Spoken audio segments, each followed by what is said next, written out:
So good afternoon. I know it's not easy. It's like that in Cyber Week. You'll be more tired tomorrow. Okay, so my name is Irad. I'm the head of the Lab of AI and Machine Learning and Business Data Analytics application, Lambda, at the Faculty of Engineering, Tel Aviv.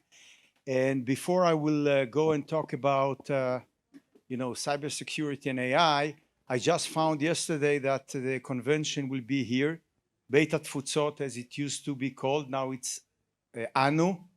ANU is, if you want, is the museum of the Jewish people or the Jewish People Network, talking about networking. For me, it's a personal moment because my father was one of the founders and I used to run it when it was under construction. And the nice thing is that even in the 80s, in this museum, they had a sort of a computer program that you could put your name and get a genealogical information about your family. And now what they are planning to do, and I don't know if Dan Tadmor, the CEO, is here, is actually to introduce ChatGPT. So when you come and you start having queries about your family and your roots or your network, you'll actually have a discussion with a sort of a generative AI. So AI is not only relevant for the future, it's also relevant for the past. And I urge anyone that didn't take a look, it's a shameless promotion, yes, take a look at ANU. It's really a very unique museum.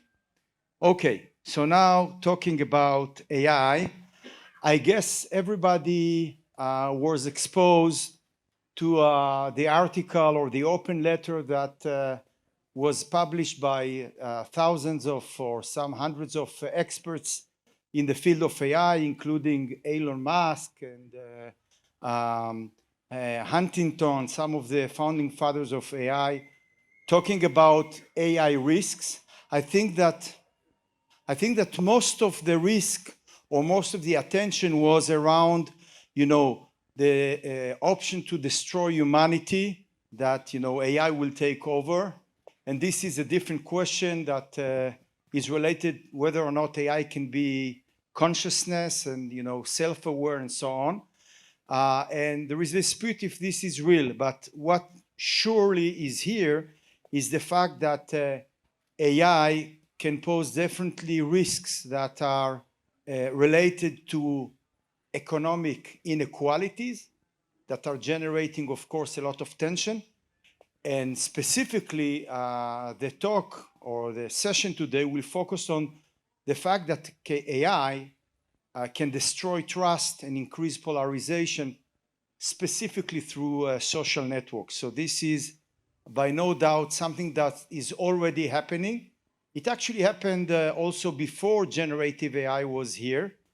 But now we'll see that all those risks are actually amplified thousands times more. And for the young of us, I will show you a clip about what is called the Cambridge Analytica case. And I specifically chose 2 minutes. And I want you, once you hear what this gentleman that was to work in Cambridge Analytica says, just think about what they did 10 years ago and what can be done now when we have such powerful tools like AI. And today we will talk about it with a panel of experts. I will introduce each one of them before they give a talk. So these 2 minutes are describing something that happened a decade ago and can happen, is happening right now. At least from when I was there, that's just fundamentally not true, because we spent $1 million harvesting tens of millions of Facebook profiles, and those profiles were used as the basis of the algorithms that became the foundation of Cambridge Analytica itself. The company itself was founded on using Facebook data. So you harvested my data and then you used that to target me in ways that I can't see and that I don't understand. Yeah, so we would know what kinds of messaging you would be susceptible to, including the framing of it, the topics, the content, the tone, whether it's scary or not, that kind of thing. So what you would be susceptible to and where you're going to consume that. And then how many times do we need to touch you with that in order to change how you think about something? In addition to having, data scientists and psychologists and strategists, they also have an entire team of, creatives, designers, videographers, photographers. They then create that content. That gets then sent to a targeting team, which then, injects it into the internet. Websites will be created, blogs will be created, whatever it is that we think this target profile will be receptive to. We will create content on the internet for them to find. And then they see that and they click it and they go down the rabbit hole until they start to think that, something differently. Yeah.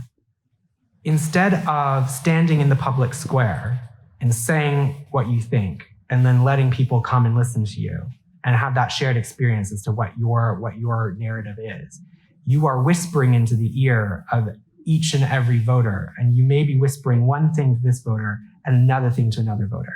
We risk fragmenting society in a way where we don't have any more shared experiences and we don't have any more shared understanding. If we don't have any more shared understanding, how can we be a functioning society? Thinking about that now, do you think that did change America or played a part in it?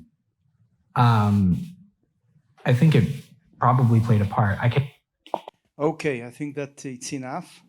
And I think that it's a very educative message that when you think about our abilities today is frightening even more.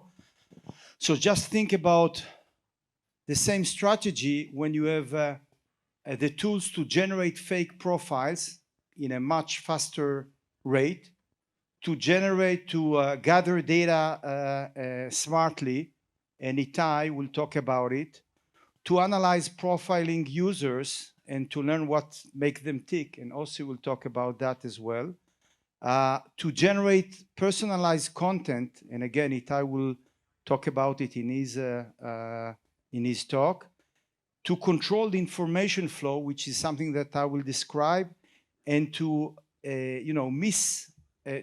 actually generate a misinformation epidemic that Nick will describe at the end. So all these strategies that were described now can be done in a better way, in a faster way, in a much more destructive way, and we should understand that. So what I want to do, it's not an academic talk, but I will try to give you some kind of idea of some work that we are doing. And one of them is, of course, to analyze and to control the way that information flows in the network. And there are very simple models, some of them related to epidemic that Nick will describe, but some of them related to social network analysis. One of them is called the linear threshold. Basically, it says that, if enough of your friends are actually infected or active by something, then you have a higher chance to be infected as well. And the second thing is the social diminishing effect, which means that, you have a certain period to affect once you were active and once you were affected. Let's say you shared a post in Twitter, there is a certain time that it will affect your friends, and then it will diminish. And what we did in a very simple way, I won't go into the mathematics, just want you to give you a description of the algorithm that were developed. So let's say that I have a budget of 3 persons. I can affect 3 persons in the network. So I can either go and I fake initially those 3 guys, and then by the laws that I just described, in the second time frame, this node will be affected by those 2, and that's it. It will end. Now, if I have in mind those diminishing effect rules, I can affect only 2 of them, wait to see if this guy was affected by them, then affect this guy, and now also this one will be affected. So I can, if I have good control on the network, I can schedule those seedings in a way that it will increase the effect much faster. And this is exactly what we did in more complicated algorithms. And I'll show you a small network, a real network, where basically what you see are two strategies. Here, we affected 7 nodes. Some of them are affected anyway, so there are more red dots here. And what you see is that on this time frame, we didn't affect anyone. And this is how the information propagates in the network. And we couldn't actually reach a subnetwork that was of interest to us. Now, with the same budget of affecting 7 nodes, even though it's a network of some hundreds of nodes, you can affect 2 nodes here, one here, one here, one here, one here, and boom. And you can actually, by the dynamics, affect the subnetwork that you want to reach. So if you have good visibility, good control, good way to predict based on AI how information will flow, you can give those small pushes that can actually make a lot of difference. And this is a message. And when you look at the results, again, I won't go into all the details, but you see that all those purple bars represent this method that, of course, depend on the fact that you can observe the network on real time or almost real time. And if you do it, you are much more effective. The height represents the convergence of the network, or how many nodes you are affecting, much more than other methods that are more static, that actually looks at the network topology and, for example, initially pick those nodes that have the most, the higher degree of centrality or whatever. So the fact that you can actually look at it makes a lot of difference. Now, using the same type of AI tools for the good, but at the same time for the bad, during the corona, we took information from cellular companies that represented, the exact locations of people at different time. Now, it's a privacy issue. You cannot use this information. But what we wanted to see is how the movements between cities and so on can affect the pandemic spread. And what we did is to take those real movements, feed them into what we call generative networks that can actually absorb those movements and generate fake users that do not exist, that actually keep on the higher level exactly the same statistics of the real network. So we didn't expose nobody that goes from a certain address to a certain work address. We had no such person. All of them were fake, but at the same time, we could keep the dynamics of the network in order to find a better way to fight epidemics. So this comes to the final remark. What I want to convey, and I believe that we'll hear more about it in this session, is that we can actually use AI, or we must use AI, in order to fight all those risks that I mentioned before. And this is an example of a real network, some shared work research with Itai and a group of people that in real time can identify, fake users that are affecting the network. Here we were talking about the Israeli network recently that had dragged a lot of attention, as you know, in the last political debates that we have here, and use AI to fight all those artificial effects on our, digital democracy space. So thank you very much, and